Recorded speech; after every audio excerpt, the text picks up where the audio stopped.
کہ حدیثوں کے ہوتے ہوئے اگر کوئی امام کامنٹ کر رہا ہے تو اس میں عین ممکن ہے کہ اس کی جو سنی شیعہ کنفلکٹ والا جو ایک معاملہ ہے وہ آ گیا. آپ مانتے ہیں بادب بامراد ہوتا ہے؟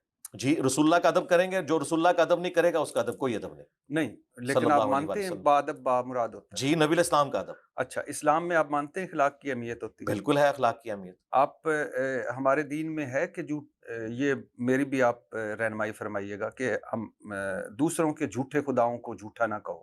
یہ صرف کافروں کے لیے, مسلمانوں کے لیے نہیں. ہاں, لیکن کہیں وہ آپ کے سچے خداؤں کو جھوٹا نہ جی کہیں. جی, کافروں کے جھوٹے خداؤں کو کبھی نہیں کہنا چاہیے. جس طرح کہ انڈیا کا فوجی جب غداری کرے گا اسے یو این او والے حقوق ملیں گے, پاکستان کا فوجی جب غداری کرے گا تو ٹانگا جائے گا. لہٰذا مولوی اگر اسلام کے ساتھ غداری کرے گا وہ ٹانگا جائے گا. کافروں کے جھوٹے خداؤں کو ہم نے کچھ نہیں کہنا, کیونکہ مولوی ہمارے خدا کے ذریعے ہمیں ڈیسیو کر رہا ہے, ہم اسے بتائیں گے کہ تو فراڈی ہے. یہ فرق آپ نے ذہن میں رکھنا ہے. یہ آپ نے دو چیزیں ابھی میں نے نوٹ کی, جی. ایک ذکر کرتے ہوئے آواز آپ کی اتنی اونچی, جی جی, اور دوسرا فراڈیا. کیا چیز؟ اس کے دوسرے لفظ بھی تو ہو سکتے ہیں کہ یہ ٹھیک نہیں ہے, مجھے یہ تو غلط ہے. اس سے بڑے الفاظ نہیں. فراڈ دین کے ساتھ جو فراڈ کرے اس سے بڑا کوئی فراڈی ہی نہیں ہے. مجھے منافق کہنا چاہیے تھا, میں نے یہ نہیں کہا فراڈی ہے. مفتی تقی باقی عثمان, آواز اونچی کرنا, دیکھیں اہل علم کے ہاں جب یہ ڈسکشن ہوتی ہے نا, آواز اونچی کرنا یا یہ لفظ جو استعمال کیا اسے آپ ڈکشنری میں چیلنج کر سکتے ہیں. میں آپ کو ڈکشنری سے ثابت کر سکتا ہوں کہ جو دین کو بگاڑ کے پیش کرے قرآن و سنت کی روح سے وہ منافق ہے, وہ فاسق ہے. میں نے فراڈیہ تو بڑا چھوٹا لفظ استعمال کیا, وہ کذاب ہے. تو ٹیکنیکلی ڈسکشن اس میں اب آواز نہیں ہوگی. یہ اسی طریقے سے ہے کہ آپ بات کرتے ہوئے میں آپ کو یہ کہوں کہ آپ کی تو داڑھی نہیں ہے, میں کبھی بھی نہیں ایسے کروں گا. لہٰذا ہم بھی ایکسپیکٹ کرتے ہیں کہ ہم سے جو بھی بندہ کوشچن کرے علمی بات کرے. آواز اونچی ہوگی, یہ میرا رائٹ ہے, میں اونچی آواز کروں گا کیونکہ میرا بولنے کا سٹائل یہ ہے. میں عام لیکچرز میں بھی ایسے طریقے سے بولتا ہوں. نیچی آواز میں بھی لاجک اتنا ہی مضبوط ہوتا ہے, دلیل اتنی مضبوط ہوتی ہے. میں ویسے کہہ رہا ہوں, آپ کا حق ہے جو آپ کریں. آپ مجھے بتائیں حضرت عمر کی جو طبیعت تھی غصے والی, اس کی وجہ سے کیا حضرت عمر فاروق رضی اللہ تعالیٰ کی بزرگی یا ان کی دین کے لیے خدمات ختم ہو گئی ہیں؟ نہیں, میں یہ نہیں ویسے کہہ بتا رہا رہا ہوں, میں یہ بالکل نہیں کہہ رہا. نہیں ہوتی نا. نہیں ہوتی. ہاں, تو ہر بندے کی طبیعت ہے. اب اگر آپ حضرت عمر کو یہ کہیں کہ تم ابو بکر کی طرح دھیمے ہو جاؤ تو ایسا ہو نہیں سکتا نا. اللہ نے ان کو ویسا بنایا نہیں ہے نا, حضرت عمر کو علیحدہ بنایا. اور حضرت عمر نبی اسلام کی صحبت میں رہ کے بھی ابو بکر نہیں بن سکے, ان کی طبیعت کی وہ سختی رہی. اچھا, میرا رک جائے. اچھا, حضرت عمر بات بات پہ رسول اللہ کی مجلس میں, بخاری مسلم میں آتا ہے کہ وہ تلوار پہ ہاتھ رکھتے تھے, یا رسول اللہ اجازت دیں اس کا گلا کاٹ دیں. تو کیا یہ اخلاقیات میں آتی ہے چیز؟ قطعاً نہیں آتی, بالکل نہیں آتی. رسول اللہ کی موجودگی میں تو بالکل نہیں آتی, لیکن وہ اپنی طبیعت سے مجبور تھے. تو میں تو 1400 سال بعد ہوں, میں نے تو اتنا بڑا دین کا بگاڑ دیکھا ہے, لیکن اللہ کا شکر ہے میں حضرت عمر سے بہت نرم ہوں. میں نے کبھی تلوار کو ہاتھ نہیں رکھا. میں اپنی زبان کی نوک سے علمی دلائل کے ذریعے مقابلہ کرتا ہوں. میں کبھی نہیں کہتا میں اس کی گردن کاٹ دوں گا. خود میں 6 دفعہ مرڈر اٹیمپٹ اپنے اوپر بلکہ 7 دفعہ کروا چکا ہوں. ٹھیک ہے, اللہ کا شکر ہے میں پیسیو ریزسٹنس کے اندر بلیو رکھتا ہوں, علمی دلائل سامنے رکھتا ہوں. لیکن قرآن میں یہ بھی تو ہے نا کہ نبی سے اونچی آواز نہ کرو. رسول اللہ کی موجودگی میں بالکل نہیں کریں گے. ہاں بالکل نہیں کریں گے. تو اس سے کچھ اور مطلب بھی تو نہیں, کوئی مطلب نہیں نکلتا. وہ تو تعریف ہے قرآن کی, پھر اگر کوئی مطلب نکالتا ہے تو تعریف ہے. اچھا ٹھیک ہے. اچھا, اور اب اگلی بات بھی میں کروں. صحیح مسلم میں 2005 نمبر حدیث ہے, نبی الاسلام جب منبر پہ بیٹھتے آپ کی آواز بلند ہو جاتی, آپ کے غصے میں اضافہ ہو جاتا, آنکھیں سرخ ہو جاتی, جیسے کوئی جرنیل اپنی فوج کو تیار کر رہا ہے. یہ سٹائل صحیح مسلم 2005 نمبر حدیث میں یا میرے اندر تھا یا ڈاکٹر سرار کے اندر تھا. یہ سنت سٹائل ہے, ممبر کا تقاضا ہے. بڑی ویسے سلیکٹیو سنتے ہیں آپ نے, اپنے جو سوٹ کرتی ہیں ساروں کی سنتے ہیں. نہیں, ساری سوٹ کرتی ہیں اللہ کے فضل. اچھا, مفتی تقی عثمانی دیکھیں میں نے ایک دفعہ بھی نہیں کہا آپ کی داڑھی نہیں ہے. مولوی تو فوراً اس پہ آتا ہے. میں نے آپ کو دیکھیں نماز کے وقت کہا کہ اگر آپ امامت کروائیں گے تو میں آپ کے پیچھے 4 پڑھوں گا. میں نے کہا نا 2 پڑھیں گے, یعنی مطلب نہیں, میں 4 پڑھوں گا, 2 آپ پڑھ کے سلام پھیریں گے. اچھا, تو آپ نے اس وقت نہیں سوچا کہ یار یہ کس طرح کا بندہ ہے جو کہہ رہا ہے کہ آپ امامت کروائیں. اچھا, ابھی وہ میں اسی پہ میں نے غامدی صاحب سے ملاقات ہوئی, میں نے ان کو امامت کے لیے آگے کیا, وہ آگے نہیں ہوئے, انہوں نے مجھے آگے کر دیا. اچھا, تو میں تو اللہ کے فضل سے اتنا اوپن مائنڈ ہوں قرآن و سنت کے دلائل میں. اپنی مرضی کی نہیں, اپنی مرضی کا ہوتا تو میں اس پگڑی اور داڑھی کے بغیر کسی کو مولوی نہ مانتا. اچھا, یہ میں اس پگڑی اور اس داڑھی کے بغیر کوئی مولوی نہ مانتا اگر میں اس طرح کا تنگ ذہن ہوتا. میں بہت کھلے ذہن والا انسان ہوں. چلو, اللہ جو آپ نے کہا نا کہ اپنی مرضی کی سنتے مانتے ہو, میں اللہ کے فضل سے ہر وہ سنت مانتا ہوں جو انسانیت کے لیے فائدہ مند ہے, اور ساری سنتیں فائدہ مند ہیں. ہاں, میرا مسئلہ یہ ہے کہ میں اگلی بات کروں گا نام لیے بغیر کہ ہمیں دین کے فراڈی پیشواؤں نے یہ باتیں نہیں بتائی تھیں. انجینئر نے آ کے کتابوں سے نکالی ہیں, وہ کہتے ہیں انجینئر کہاں سے باتیں کرتا ہے. مجھے چیلنج کرنا ہے تو مجھے بتائیں کہ یہ نہیں لکھا ہوا, جس طرح ہم کہتے ہیں آئین پاکستان میں یہ لکھا ہوا ہے. دیکھیں ہم اسٹیبلشمنٹ کہ پالیٹکس میں لچ فرائی کرنے کو جب کرٹیسائز کرتے ہیں نا تو ہم کہتے ہیں آپ نے 1.5 لائن کا حلف لیا ہے کاکول میں کہ میں پالیٹکس میں حصہ نہیں لوں گا. اب جب ہم ان کو اس کے اوپر آر دلاتے ہیں تو یہ نہ کہیں کہ یار تمہیں بات کرنے کی تمیز نہیں ہے, آئین کو تبدیل کرتے ہیں. یہاں پہ بھی ہم بات کریں کہ یہ نہ کریں کہ جی مرضی کے لے رہے ہو. بھائی میں نے حدیث پیش کی 2005, یہ امام باقر علیہ السلام نے جابر بن عبداللہ سے سنی اور امام جعفر علیہ السلام نے امام باقر سے سنی اور آگے بیان کی. میں تو رسول اللہ کی آپ کو پریکٹیکل اپلیکیشن بتا رہا ہوں, مرضی کی سنت نہیں. ہم اللہ کے فضل سے جو بھی قرآن و سنت میں ہے اسے من و عن قبول کرتے ہیں, سلیکٹیو نہیں کرتے. کیوں آپ اتنی سخت کیوں تنقید کرتے ہیں؟ مفتی تقی عثمانی ہوں, طارق مسعود, جنرل بات نہیں کرنی, اسپیسیفک. طارق مسعود صاحب نہیں کوئی اسپیسیفک بات نکالنی ہے کہ کیا ہے, کس ٹاپک کے اوپر.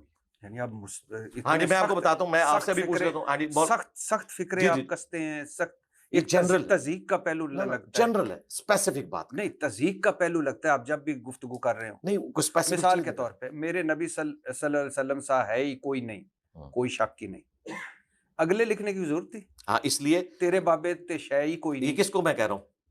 یعنی یہ آپ پھر نیچے لکھا ہوا ہے بریکٹ میں کہ میں کس کو کہہ رہا ہوں. نہیں میں بتا رہا ہوں نا کہ آپ مجھ سے پوچھے نا کہ میں کس کو کہہ رہا ہوں. دیکھیں نا, میں پھر وہی بات کر رہا ہوں کہ جو لے میں نے وہ تو اس کوئی نہیں, لے میں نے تو قبول کیا ہے بھائی, کوئی بابے والا آتا ہے مثال کے طور جی, تو پہلے ہی آپ سے متنفر ہو جائے گا, میرے بابے دی تیرے بابے دی تشائی کوئی نہیں. جو بندہ اس بات سے متنفر ہوتا ہے نا کہ وہ بابوں کو رسول اللہ کے مقابلے میں کوئی چیز سمجھتا ہے, نہیں کوئی کون سمجھ سکتا ہے, بس بات ختم ہو گئی. کیوں متنفر ہوگا؟ آپ مجھے کہیں کہ انجینئر تو رسول اللہ کے مقابلے پہ کوئی شے نہیں, تو میں خوش ہوں گا, تو بابے بھی خوش ہوں گے اس بات سے. کیوں رسول اللہ صلی اللہ علیہ وسلم کے اس ہاں یہ میں بتا دوں اس کی وجہ کیا ہے. اس کی وجہ ہے قرآن میں آیت ہے ایاک نعبد و ایاک نستعین, عبادت بھی اللہ کی ہوگی, دعا بھی اسی سے مانگی جائے گی. ہم یہ جب یہ کہتے ہیں نا تو یہ آگے سے سلطان بہو کا شعر پڑھتے ہیں, سن فریاد پیراں دیا پیرا میری فریاد سنی کن تھر کے ہو. عبد القادر جیلانی کو مدد کے لیے اپنے شعروں میں پکارا ہے سلطان بہو نے. ہم انہیں آیت پیش کرتے ہیں, یہ ہمیں شرکیہ اشعار پیش کرتے ہیں, پھر ہم ان کو کہتے ہیں کہ قرآن و سنت کے مقابلے پہ تمہارے بابوں کی کوئی حیثیت نہیں ہے. اور یہ جو میں بات کر رہا ہوں نا یہ ایگریڈ اپان ان کا عقیدہ بھی ہے. میں آپ کو ابھی بتاتا ہوں, سلوگن کے طور پر سارے فرقے یہ بات کرتے ہیں کہ بڑے سے بڑا بھی کوئی بزرگ ہو کسی صحابی کے گھوڑے کے قدموں کی خاک کے برابر نہیں. یہ آپ نے بات سنی ہوئی ہے؟ جی سنی. ہاں, اب آپ نے اس پہ قائم رہنا ہے, اور میں نے اب آپ سے اخلاقیات پوچھنی ہے.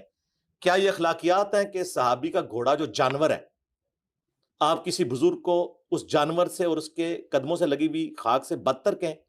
بالکل نہیں. جامعہ ترمذی اور ابن ماجہ میں حدیث ہے کہ مؤمن کی حرمت کعبے سے بڑھ کر ہے.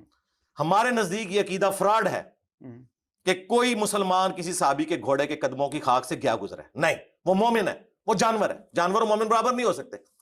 اس کو آپ نے ہضم کیا ہوا تھا. میں نے تو جانور کی بات نہیں کی. آپ کہتے تھے کہ صحابی کے گھوڑے کی قدموں کی خاک جیسا ہے ہی کوئی نہیں, غوث کتب ابدال بزرگ تشائی کوئی نہیں.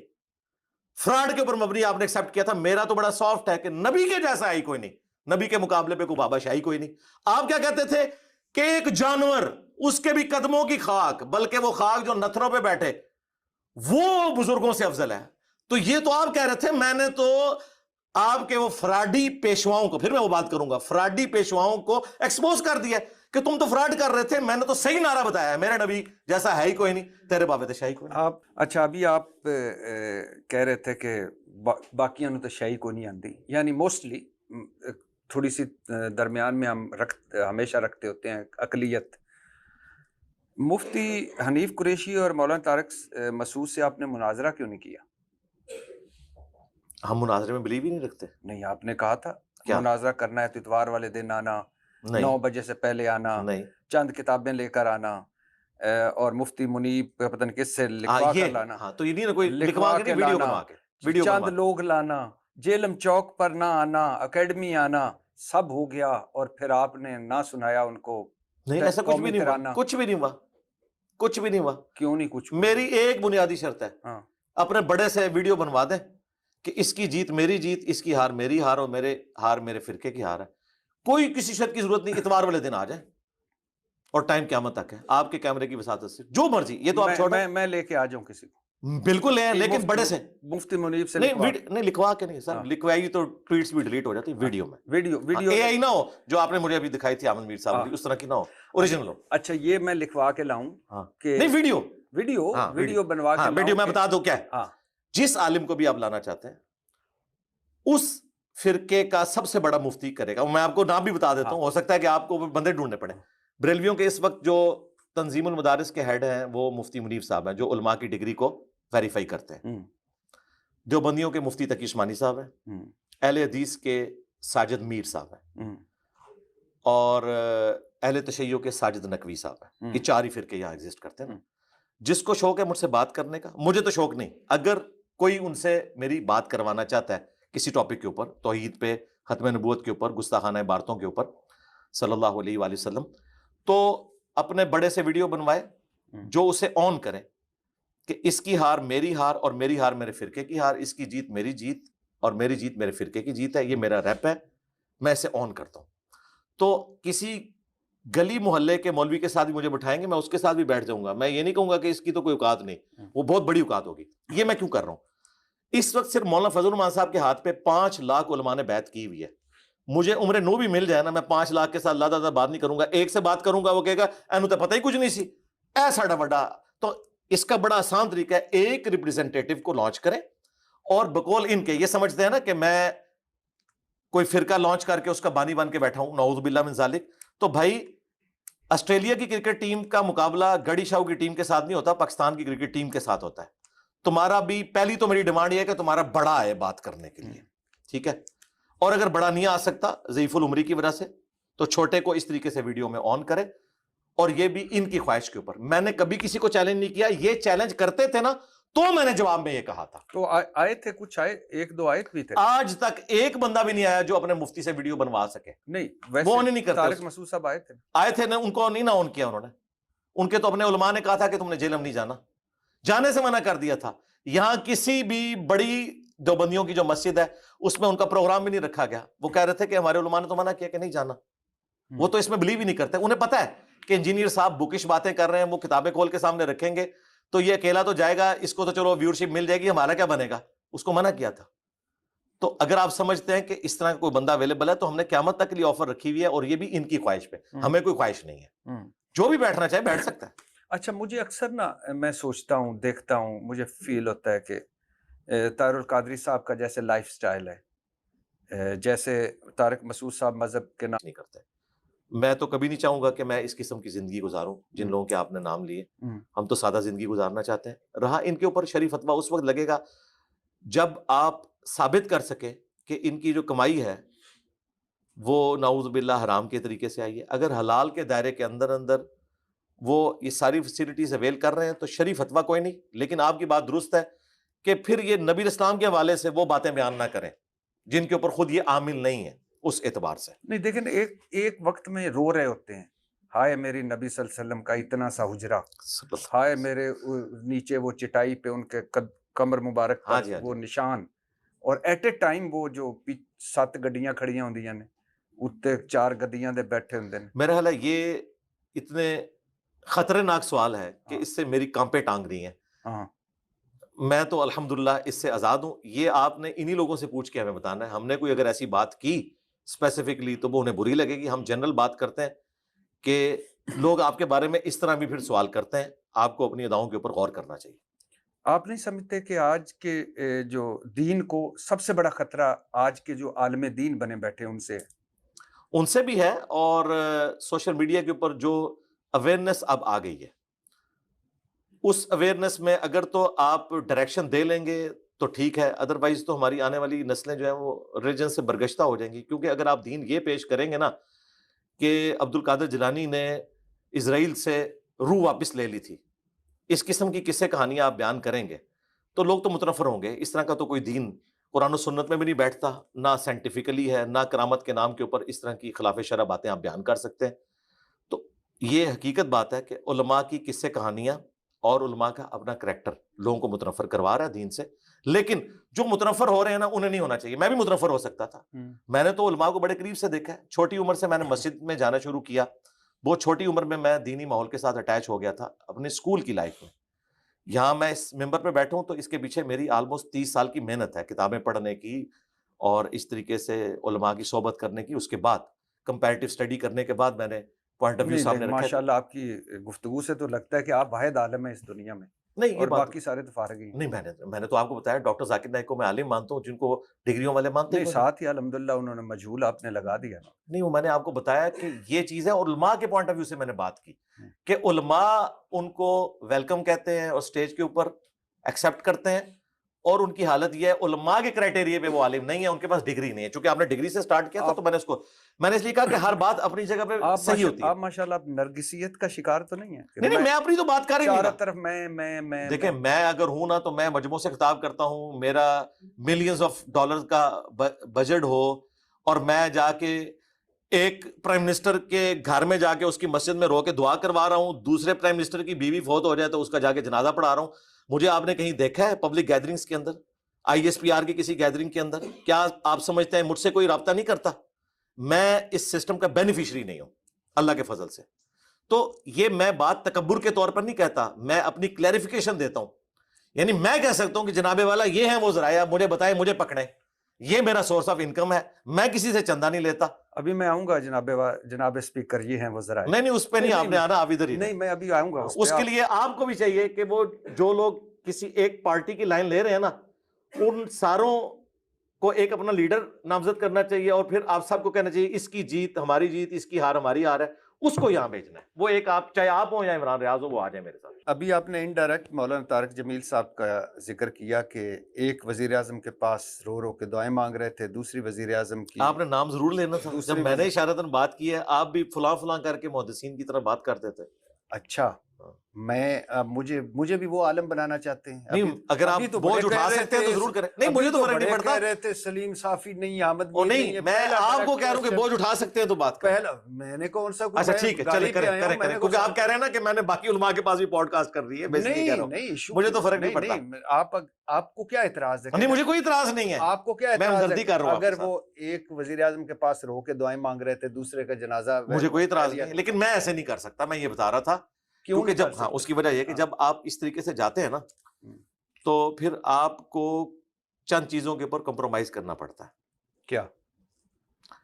پھر میں اب پرسنل پھر پورا لیکچر شروع ہو جائے گا ان کے اوپر. نہیں مختصر کر کے بیان دیں، آپ کو لمبی گفتگو کرنے کا شوق کیوں؟ ہاں پھر میں بغیر نام لیے بات کرتا ہوں. نہیں کیوں؟ دیکھیں نا وہ بالکل آپ نے کس بندے کو نہیں پتا کہ مولانا طارق جمیل صاحب نے عمران خان کے آگے وہ اس میراتھن میں دعا مانگی؟ ادھر کس بندے کو نہیں پتا کہ اسٹیبلشمنٹ سے مراد فوج ہوتی ہے، لیکن فوج ناراض ہوتی ہے فوج بولنے پہ، اسٹیبلشمنٹ پہ نہیں ہوتی. آپ تو پڑھے لکھے آدمی ہیں. اچھا اس دن سے ڈر دے کہ میں پولیٹیکل شوز کرنا شروع کر دوں. میں بھی اس چیزوں میں انٹرسٹ رکھتا ہوں، اس لیے میں آپ کو بتا رہا ہوں یہ فرق ہوتا ہے. یہ جب ہم اس طریقے سے بات کرتے ہیں نا. لیکن آپ اعتراض کیا ہے؟ صرف یہ بتا دیں، کوئی بری بات نہیں اگر کوئی رو کے دعا مانگے. مجھے تو ان کی گاڑیوں میں بھی کوئی اعتراض نہیں ہے. جب آپ لیونگ سٹینڈرڈ کی بات کرتے ہیں نا تو اس میں بات کر رہا تھا، فتوے کی بات نہیں ہو رہی. علماء کا یہ کام نہیں ہے کہ حکمرانوں کے پاس جائیں. یہ ہم نے محدثین سے سیکھا ہے، کیونکہ وہ پھر بعض اوقات کمپرومائز ہو جاتے ہیں اور پھر بعض اوقات ان سے بینیفٹ بھی لیتے ہیں. کورونا کے دنوں میں جب ماسک کے اعتبار سے اتنی سختی تھی تو آپ نے دیکھا کہ ایک اتنے بڑے برانڈ کا افتتاح ہوا، وہاں کسی نے ماسک نہیں پہنا ہوا تھا اور کسی کے اوپر کوئی FIR نہیں کٹی. پھر آپ یہ فائدے بھی لے رہے ہوتے ہیں نا. پھر لوگ دیکھتے ہیں کہ دیندار طبقہ لما تقولون ما لا تفعلون، تم وہ کیوں کہتے ہو جو خود نہیں کرتے. ایک طرف آ کے وہ اس چیز کی ترغیب دلا رہا ہے، دوسری طرف وہ خود عامل نہیں ہے. تو اس طرح کی چیزیں جڑی ہوئی ہوتی ہیں، اور پاکستان میں تو اس قسم کی کئی ایک مثالیں موجود ہیں. اللہ نہ کرے کہ اس طرح کا کوئی معاملہ ہو. لیکن یہ کیا آپ نہیں سمجھتے کہ حکمرانوں کو بھی دین کی تعلیم دینی چاہیے، امپورٹنٹ لوگوں کو؟ ہم تو سمجھتے ہیں ہمارے حکمرانوں کا دین سے نہ تو شغف ہے، یہ دین کو صرف اپنے ووٹ بینک کے لیے استعمال کرتے ہیں. ابھی تک تو ہم نے یہی دیکھا ہے، چاہے وہ ڈکٹیٹرز ہوں یا پولیٹیکل لیڈرز ہوں، ان کے پاس دین کا بیسک نالج بھی نہیں ہے. لوگوں کو گھیرو ڈالنے کے لیے یہ دین کا استعمال کرتے ہیں، جس کو آپ مذہبی ٹچ کہہ لیں، جس کو آپ میرے عزیز ہم وطنوں کہہ لیں، جس کو آپ جو ہے وہ کہہ لیں کہ یہ مسلم لیگ کے بارے میں جو اس وقت جب ہم بچپن میں تھے تو ہم نعرے لگاتے تھے اور پیپلز پارٹی کو ہم سمجھتے تھے یہ کوئی کافروں کی جماعت ہے. اس وقت ہم اسکول لائف گزار رہے تھے. تو یہ اس طرح کے سارے معاملات ہیں. مزار پرستی یہ جو ہمارے ہاں ہے، اچھا مجھے ایسا لگتا ہے کہ جو ہم اسلام پریکٹس کر رہے ہیں اور جو ایک نبی کا اسلام تھا، جو قرآن میں بتایا گیا ہے، جو اللہ نے کہا ہے، اس میں زمین آسمان کا فرق ہے. جی اسی طریقے سے. اور یہ بہت خطرناک بات ہے. اس کی وجہ ہے کہ ہم بوکش مسلمان نہیں نہ رہے. جب ہم بوکش مسلمان نہیں ہیں اور ہم نے کلچرل چیزوں کو اسلام کا نام دے کر اس کو اپنے مذہب کا حصہ بنا لیا. جو یہ آپ نے مزار سسٹم کی بات کی ہے, آپ کو ہندوؤں میں اس طرح کی چیزیں نظر آئیں گی. میں وہی کہہ رہا ہوں, ہاں سکھوں ہندوؤں بدھ متوں جی, کے قریب ہیں. اور خطرناک بات یہ ہے کہ ہسٹری چینل کے اوپر, نیشنل جغرافک پہ, ڈسکوری پہ اس کو ریلیجن اسلام بنا کر پیش کیا جا رہا ہے کہ یہ اسلام ہے جس میں عورتیں بال کھول کے ناچ رہی ہیں کسی مزار کے اوپر, لوگ سجدے کر رہے ہیں, حالانکہ اسلام تو دین توحید ہے, تو بکش دین. اور حیران کن بات ہے, مکہ مدینہ میں یہ سارے کام ہوتے تھے 8 سے 100 سال پہلے سلطنت عثمانیہ میں.